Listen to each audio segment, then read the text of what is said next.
Welcome to the presentation. I'm Chip Cooper, e-commerce attorney. Now, in this presentation, we're not going to be talking about whether the FTC is involved in a crackdown on earnings claims. We know it's going on. The big question, the more fundamental question is why is the FTC cracking down on earnings claims at this time? Well, there are basically two answers, the first of which would be essentially common sense. The FTC says there have been a lot of consumer losses attributable to deceptive marketing claims.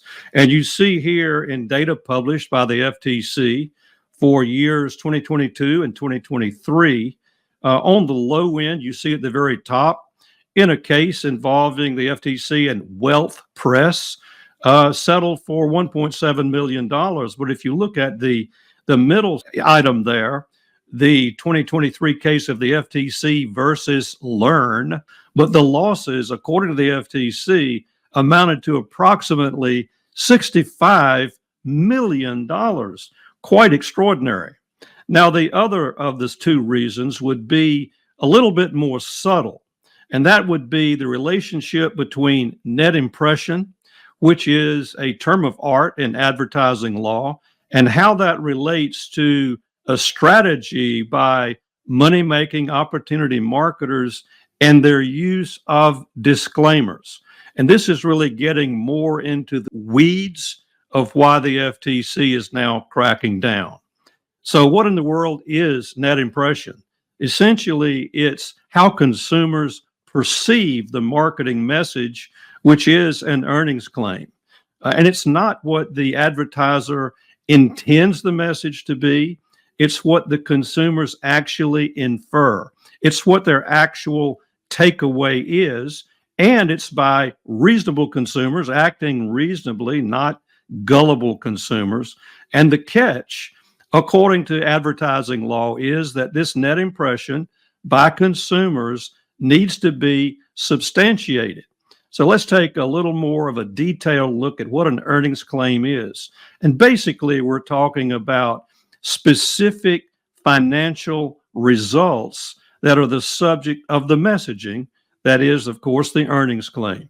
And so here it is in the language of the FTC. It's an oral, written, or visual representation to a prospective customer that conveys expressly, not by images, by express language, a specific level, range, or actual potential of sales, including gross net income or profits. Now, that's a mouthful, but that is the breakdown by the FTC of an express earnings claim. Now, here's a classic example taken from the DK Automation case. Now, in this first slide, we don't see anything specific in terms of numbers regarding or relating to financial success. The promise is that they can take anyone and train them to create a successful Amazon business, even if they have zero prior experience. Now, the term successful is vague. It can mean a lot of different things to a lot of different people. It's not a very specific number. But let's get to the more specific earnings claims, the classic examples of earnings claims, and you're not going to probably be able to see them in these slides. Here it really is. This is what the slide says. We'll help you build your autopilot Amazon business. Now we get to the numbers. Average monthly revenue, over $165,000 per month. $165,000 per month was the ad claim. Also, conservative profit margin, 25%, average monthly units sold, almost 800. That's really incredible to believe that you can train anyone who's had no experience how to operate or set up and operate an Amazon business that will generate those results. So let's challenge, or let's look at the definition of net impression and apply that definition to the facts that we've just seen regarding the net impression or the specific earnings claims involved in the net impression. First of all, the specific promised results of $165,000 per month, The FTC says that the typical consumer acting reasonably would interpret that message or that takeaway to be typical. I'll say it again. The average consumer acting reasonably would infer that promise to be typical, and therefore, if they're advertising that result, then the consumer would conclude, I can do the same, I can achieve the same result as well. And these are reasonable consumers. That's really quite extraordinary. But then look at what has happened over a long period of time by money-making opportunity marketers in terms of a disclaimer that's intended to basically deal with that concept of net impression.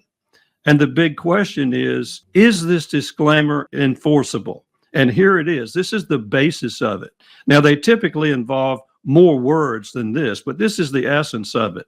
The promised results are aspirational. There's no promise that you can achieve the same result, and you may not make any money. So how does this disclaimer relate back to the net impression?